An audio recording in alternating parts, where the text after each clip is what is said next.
बिस्मिल्लाहिर्रहमानिर्रहीम। मेरे अज़ीज़ हमवतनों, अस्सलाम वालेकुम। मैं हूँ आतिफ अवान और आप देख रहे हैं एमरा न्यूज़। दो तीन अहम खबरें आपके साथ डिस्कस करनी है।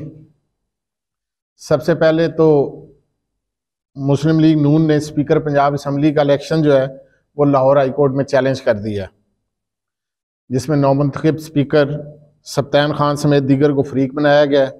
मंसूर अवान के तवस्सुत से दायर दरखास्त में मौक़िफ़ इख्तियार किया गया है कि स्पीकर पंजाब असम्बली के इलेक्शन में कानूनी तकाजे पूरे नहीं किए गए। स्पीकर का इलेक्शन खुफिया रायशुमारी के जरिए होते हैं, लिहाजा इस इलेक्शन में बैलेट पेपर्स पर सीरियल नंबर दर्ज करना आईन और कानून की खिलाफ वर्जी है। दरखास्त में इलेक्शन कालेदम करार देने की इस्तदा की गई है और उसके बाद मीडिया से गुफ्तगू करते हुए अताउल्लाह तारड़ और राना मशहूद ने कहा है कि आइन कहता है कि स्पीकर के इंतखाब के लिए खुफिया रायशुमारी हो। कल ओपन बैलेट पर इलेक्शन हुआ, आज तक ऐसी खुलेआम धांधली नहीं देखी। जी बिल्कुल, मुख्तलिफ तरीकों से धांधली होती है और धांधली के एक्सपर्ट्स को धांधली का पता होता है कि कैसे कैसे की जाती है। अब मुकाबला टक्कर का आ गया है। ये देख लें कि चौधरी परवेज़ इलाही यकीनन बड़े ज़ीरक सियासतदान हैं और बड़े तजर्बाकार हैं, ब्यूरोक्रेसी में भी उनकी रूट्स हैं। वो समझते हैं कि किसको कैसे डील करना है और यही मुस्लिम लीग नून के लिए असल मसला है। उस्मान बुज़दार तो शरीफ आदमी था, काम से काम रखता था, बाकी उसे तो इतना तजर्बा नहीं था। लेकिन चौधरियों को आपको पता है कि इन्हें हर चीज़ का पता है, ये हर चीज़ की बारीकी जानते हैं। दूसरी तरफ वज़ीर आज़म साहब और उनके साहबजादे के खिलाफ जो है वो घेरा तंग होता जा रहा है। मामलात अब और रुख इख्तियार करते जा रहे हैं। क्या हुआ है आज? अब हुआ ऐसा है कि अदालत ने, लाहौर की एक अदालत ने FIA के मनी लॉन्ड्रिंग केस में वज़ीर आज़म शहबाज शरीफ और हमजा शहबाज को 7 सितंबर को फर्द जुर्म के लिए तलब कर लिया है। जी, तलबियाँ शुरू हो गई हैं। अच्छा, अब केस की समाअत हुई है और उसमें शहबाज शरीफ और हमजा शहबाज दोनों की तरफ से एक रोज़ की हाज़री माफ़ी की दरख्वास्त दायर की गई है। हमजा शहबाज के वकील ने उनकी मेडिकल रिपोर्ट्स पेश की हैं, यानी वो बीमारी वाला काम जो है वो दोबारा चल निकला है, ऊपर से नीचे तक। अब बीमारियां भी शुरू हो जाएंगी, फिर प्लेटलेट्स भी कम होने शुरू हो जाएंगे और इलाज भी बाहर होगा। ये मामलात तो अब फिर शुरू हो गए हैं। दूसरी तरफ दोस्त मज़ारी, जिनकी कल छुट्टी हो गई, तहरीक अदम एतमाद उनके खिलाफ कामयाब हो गई। PTI और उनकी तादी जमातों ने बदला ले लिया अपना। अच्छा, उनकी नायली के लिए जो है वो स्पीकर को मरासला जारी कर दिया गया, यानी इंज नहीं छड़ना, बुरे ने बुरे के घर तक पहुंचा के छड़ना है। अब मामला ये चल पड़ा है कि सिर्फ तहरीक अदम एतमाद ही काफ़ी नहीं है, नायल कराओ, पता तो लगे कि करदे की रहे ने।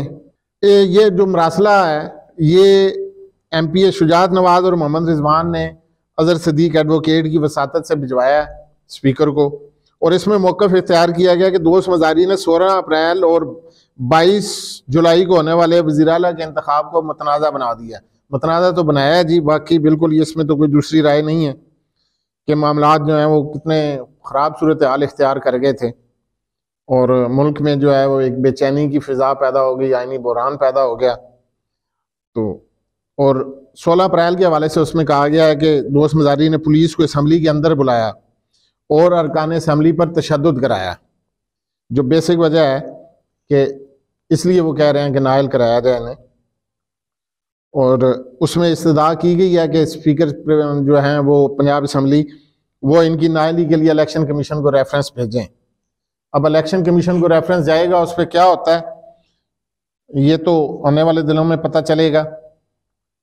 दूसरी तरफ शेख रशीद साहब, आपको पता है उनके पास बड़ी अंदर की खबरें होती हैं और मामलात भी वो बड़े बारीक बीनी से देखते हैं, बड़ी उनकी गहरी नज़र होती है सियासी पे भी, माहौल पे भी और मुल्की माहौल पे भी।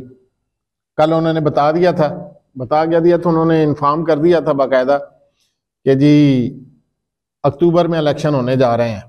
यानी जो बैकडोर मुज़ाकरात चल रहे हैं या जो सरगर्मियाँ चल रही हैं, मैं ये कहता रहा हूँ कि बज़ाहिर कुछ चीज़ नज़र आ रही होती है और दरपर्दा कुछ और होता है। तो वही चीज़ हुई कि शेख रशीद साहब ने कहा कि आसिफ अली जरदारी साहब एग्री कर गए हैं, मौलाना फजलुर रहमान साहब को एग्री करना अभी बाकी है और उनसे मामलात चल रहे हैं, वो भी हो जाएंगे। जब जरदारी साहब हो गए हैं तो फिर समझे सब हो गए हैं।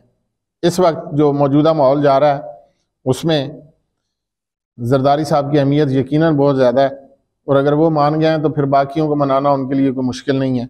और अक्टूबर तक जो है वो उन्होंने कहा है, शेख रशीद साहब का ये दावा है कि अक्टूबर तक इलेक्शन हो जाएंगे। इलेक्शन हो जाने चाहिए, बहुत अच्छी बात है, क्योंकि इससे जो मौजूदा बेचैनी है और सियासी तनाव है ये उम्मीद है कि कम होगा और मुल्क के लिए कुछ बेहतर सूरत हाल होगी। अच्छा, उन्होंने फिर एक और बात कही है।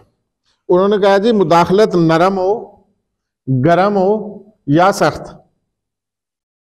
सबको मिलकर मुल्क बचाना है। यानी अब वो मुदाखलत वाला मामला जो है वो जो भी रुख इख्तियार करे, ये वो इनडायरेक्टली पैगाम दे रहे हैं कि नरमी गर्मी अब सब कुछ होगा। इसलिए सब ज़रा ध्यान से अपने अपने कान खोल के, दिमाग खोल के और सुन लें कि जो भी होगा मुल्क बचाना है। क्योंकि अगर IMF का बेल आउट पैकेज ना मिला तो मुल्क जो है वो दिवालिया होने का ख़तरा है।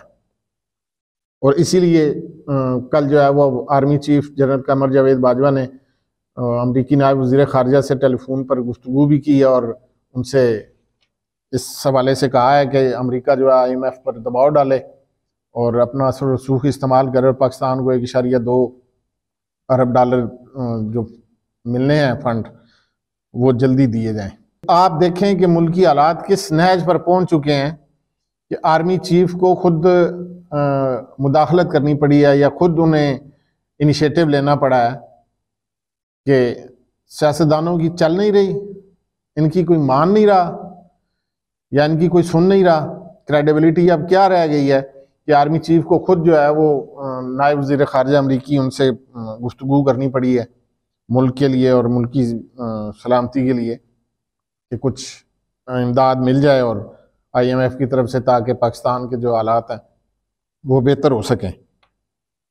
सियासतदानों के लिए ये बहरहाल एक निशानी है कि आप अपनी क्रेडिबिलिटी बेहतर करें ताकि बाहर दीगर जो ममालिक हैं वो आप लोगों से रब्ता रखें, आपकी बात सुने और माने।